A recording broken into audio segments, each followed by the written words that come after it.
দীর্ঘদিন ধরে ধরে রাস্তায় দাঁড়িয়ে এসেছি।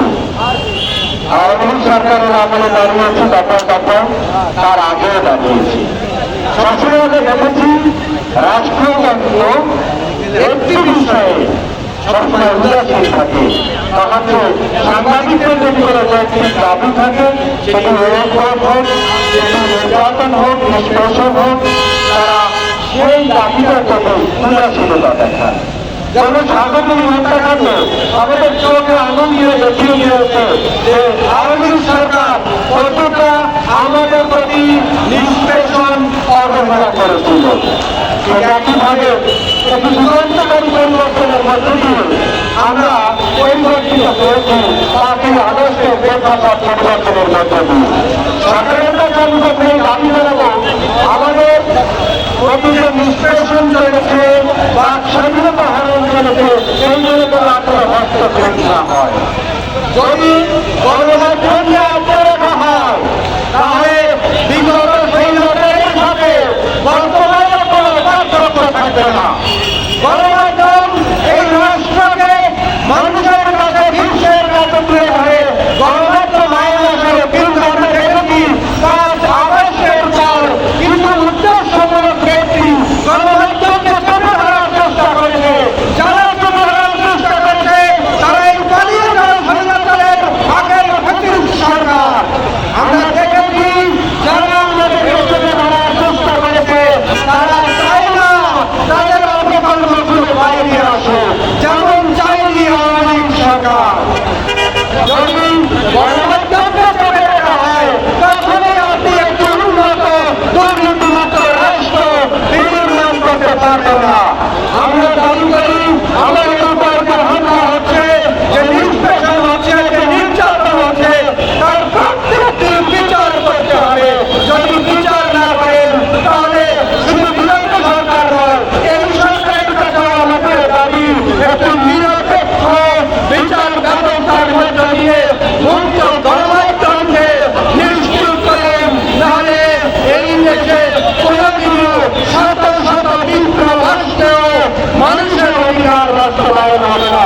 মানুষের অধিকার বাস্তবায়ন করতে হলে গণমাধ্যমের উপর হামলা লাগাতে হবে, গণমাধ্যমকে মুক্ত রাখতে হবে। এই দাবি জানিয়ে আজকে আয়োজন যারা করেছেন তাদের প্রতি কৃতজ্ঞতা জানিয়ে পরবর্তী যারা বড় কর্মসূচি আছে এই প্রত্যাশা জানিয়ে সবাইকে ধন্যবাদ।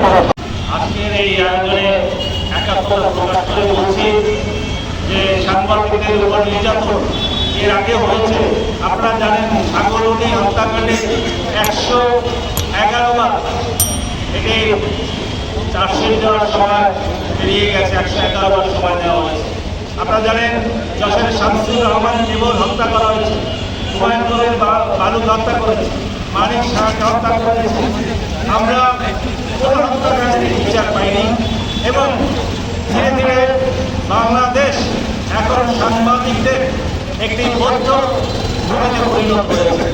আমরা মনে করি অতীত থেকে আজকের ধারাবাহিকতায় সাংবাদিকদের উপর যে নির্যাতন চলছে সেটি আজও অব্যাহত রয়েছে। আপনারা জানেন বেশ কয়েকদিন আগে গত প্রায় 1 মাস যাবৎ নানাভাবে সাংবাদিক প্রতিষ্ঠানের উপর হামলা হয়েছে। সেই প্রতিষ্ঠানগুলোকে অকার্যকর প্রতিষ্ঠানে পরিণত করা হয়েছে এবং সাংবাদিকদের উপরে ঢালাওভাবে মামলা হচ্ছে।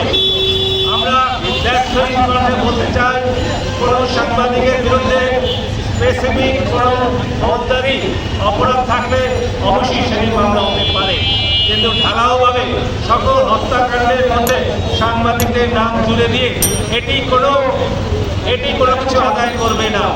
আমরা এ ধরনের কার্যকলাপ সাংবাদিক সমাজকে আহত করেছে।